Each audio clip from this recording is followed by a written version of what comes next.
Líder catalão, foragido, procurado pela polícia espanhola, dá discurso público e depois simplesmente some, colocando pressão em cima de Pedro Sánchez e em cima da polícia local. A gente tem a Maria Corina Machado, garantindo que todo tipo de segurança será dada a Nicolás Maduro, caso ele resolva abandonar o poder, ou seja, ele não vai ser preso, e o Panamá resolve fornecer asilo, tanto para Maduro quanto para sua família. Enquanto a pressão de Brasil, México e Colômbia aumenta, será que de fato existe a chance de uma saída negociada de Nicolás Maduro? Enquanto isso, ele aumenta a repressão local e o X, ou Twitter, é encerrado, pelo menos provisoriamente, na Venezuela. A gente tem notícias importantes sobre a convocação de uma reunião por parte dos Estados Unidos, Catar e Egito para estabelecer um cessar-fogo entre Israel e Hamas. Mas, ao mesmo tempo, o Irã, que vem coordenando uma possível resposta ao ataque israelense, estabelece que pode sim atacar e os americanos falam em uma retaliação, um apoio total e um golpe devastador contra o país. Enquanto isso, a Ucrânia continua avançando, atacando a Rússia e agora, além da região de Kursk, Lipetsk também é um alvo de uma chuva de drones de Kiev. A gente tem o Zelensky garantindo que a Rússia trouxe a guerra para a nossa terra e agora vai sentir o que fez.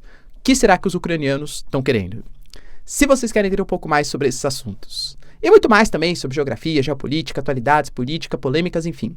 Tudo para você se manter sempre bem atualizado. Já se inscreve no canal, deixa seu like, compartilha esse vídeo, que o professor Ricardo conto muito com a sua ajuda. Belezinha? Para quem não me segue no Instagram, @prof_Ricardo Marcílio, e recado rapidinho aí da nossa parceira do canal. A bota Thunderbell é muito versátil, feita para uso urbano, tático, trilhas e até mesmo com EPI, pois possui CA. Possui um sistema anti-perfuro feito de material balístico que protege seus pés de pregos, vidros e outros objetos perfurantes. A sua palmilha garante maciez e conforto similar a um tênis, mas tem muita resistência na sua construção, com um solado colado e costurado que resiste até 300 graus. O couro no book é fácil de limpar e a bota é muito ventilada, garantindo extremo conforto. É 100% nacional e vem com 180 dias de garantia contra defeitos de fabricação. Então clica no link que está na descrição e usa o cupom para um desconto especial para garantir já a sua bota Thunderbell. Bom, galera, então bora lá pro vídeo. Seguinte... em meados de 2017, a gente teve a organização, por parte da Catalunha, de um referendo, uma consulta popular para saber da independência da Catalunha frente à Espanha. Na época, o referendo saiu vencedor, ou seja, a Catalunha deveria separar da Espanha, mas é uma questão bastante complexa. A Catalunha e o País Basco são regiões super importantes, de uma economia espanhola que já não anda tão bem das pernas há bastante tempo, dentro de uma União Europeia que também estaciona, também está estagnada economicamente, além de uma questão de nacionalismo, medo de um efeito dominó e outras questões que envolvem uma possível separação da própria Catalunha. Fato é que a polícia espanhola considerou um referendo ilegal e prendeu todos os principais líderes. Por mais que recentemente o Pedro Sánchez, até porque buscava um apoio político, para conseguir se consolidar no poder, fez alguns apoios, algumas concessões aos bascos e aos catalães, é fato que o Carles Puigdemont, essa grande liderança, estava foragido, estava exilado na Bélgica.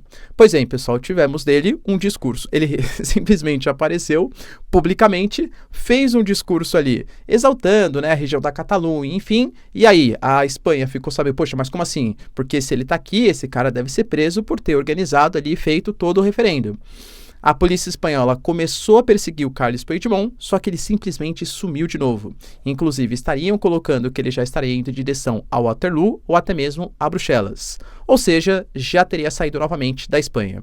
Mas a questão que se coloca é porque há uma desconfiança, principalmente da direita espanhola, que é mais contrário à independência, tanto a independência no sentido literal da coisa, ou seja, um novo país ou novos países, quanto à própria independência, de fazer mais políticas públicas, ter um pouco mais autonomia, vamos colocar assim, do País Basco e da Catalunha, colocando que o Pedro Sánchez faz muitas concessões e começa a se levantar dentro da Espanha que parte da polícia espanhola teria feito vistas grossas tanto em 2017 como fez agora e inclusive com a anuência do Pedro Sánchez. Ou seja, embora talvez nem tenha sido, né, a intenção do Carles Puigdemont, com certeza isso pode abrir um precedente mais perigoso para manifestações contra a autonomia, principalmente da Catalunha, mas por consequência também do País Basco.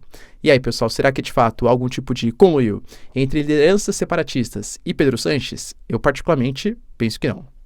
Outra notícia importante, galera, está relacionado a Maria Corina Machado.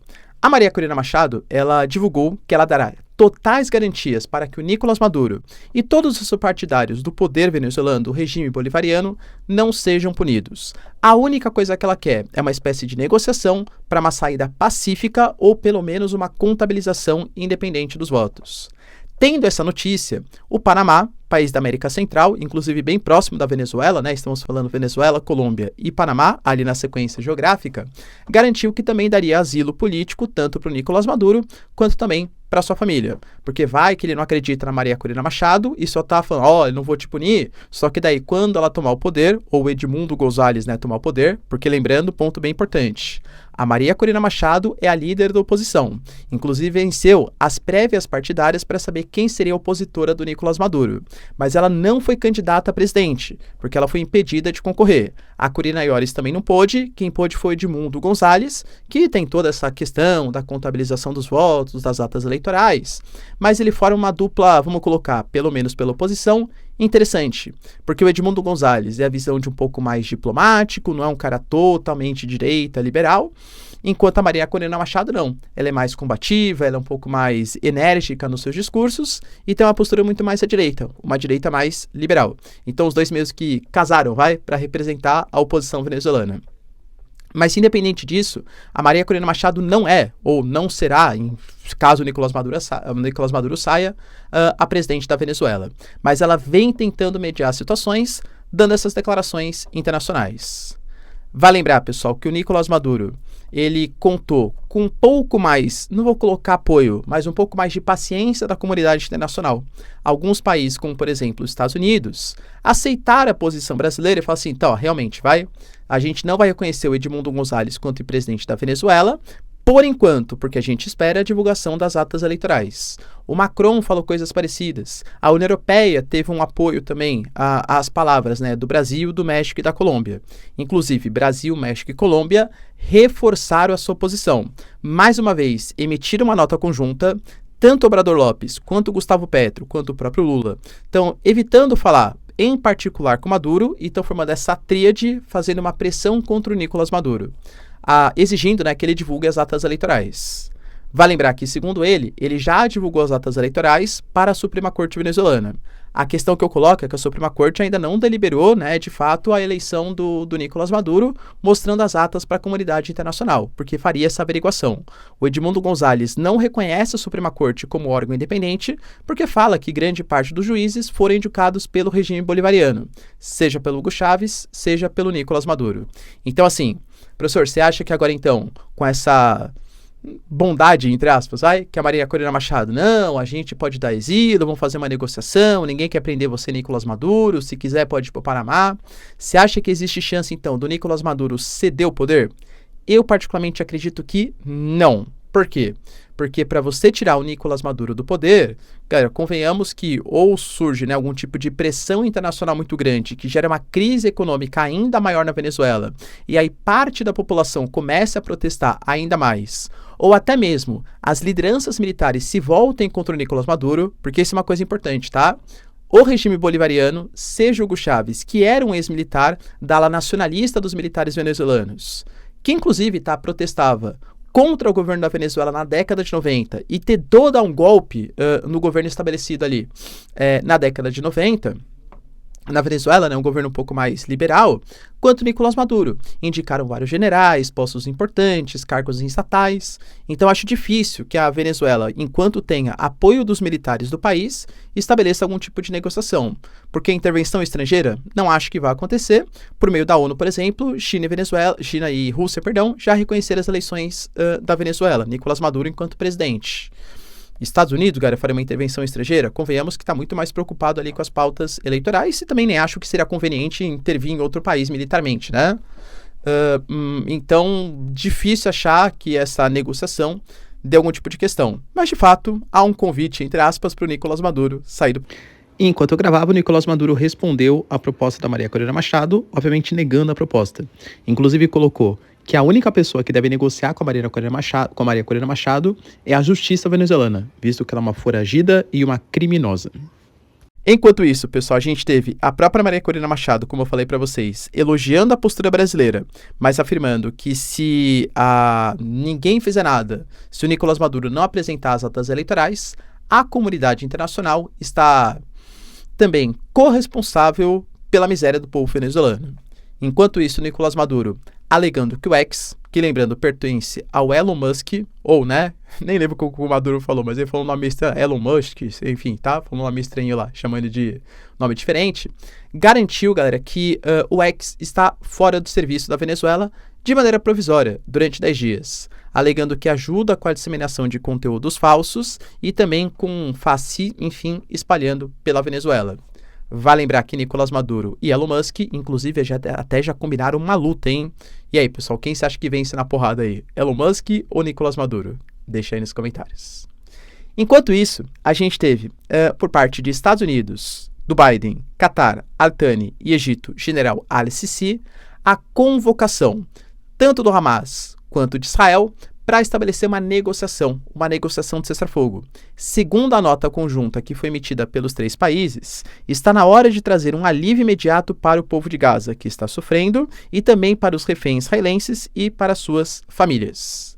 Eles falaram que a negociação vai acontecer no dia 15, não sabe se ainda, muito possivelmente no Cairo ou em Doha, ou seja, no Egito ou no Catar. Mas Israel já teria aceitado, o próprio Benjamin Netanyahu falou, né, que ele vai finalizar, que na verdade ele vai mandar algum tipo de representação para estabelecer o acordo e que para ele só falta finalizar o texto e assinar, não teria nenhum problema. A grande questão se dá porque o texto não deixa exatamente claro qual seria o futuro de Gaza. Em que sentido? O texto fala de 3 fases iniciais e que iam ocorrer a liberação dos reféns, enquanto Israel sairia de algumas cidades mais populosas, depois sairia, pelo menos de maneira provisória, de toda a faixa de Gaza. Israel concorda com isso porque em todas as declarações de Israel, a gente tem os israelenses garantindo que o futuro de Gaza se dá com algum tipo de governo civil, mas com grupos árabes neutros apoiando a situação, muito possivelmente Emirados Árabes Unidos e Arábia Saudita, mas com controle militar da faixa de Gaza, inclusive com a possibilidade de colocar uma zona tampão na faixa de Gaza, uma zona desabitada, que seria exatamente na fronteira com Israel, para prevenir novos ataques contra o país. Tô brincando, né? Com certeza, o Hamas não vai aceitar essas prerrogativas.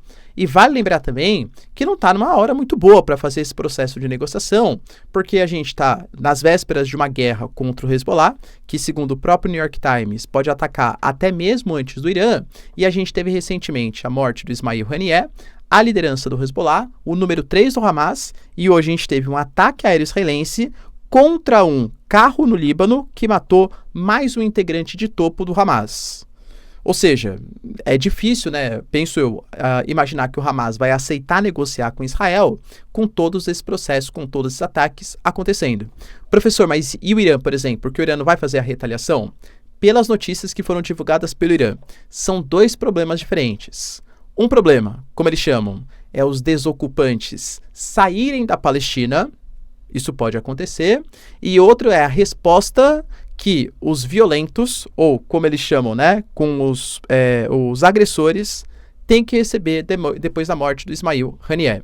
Ou seja, o Irã não tem nada contra a negociação e estabelecimento de um cessar-fogo, desde que isso represente a saída de Israel da faixa de Gaza, o que não quer dizer que um ataque retaliatório não vai acontecer.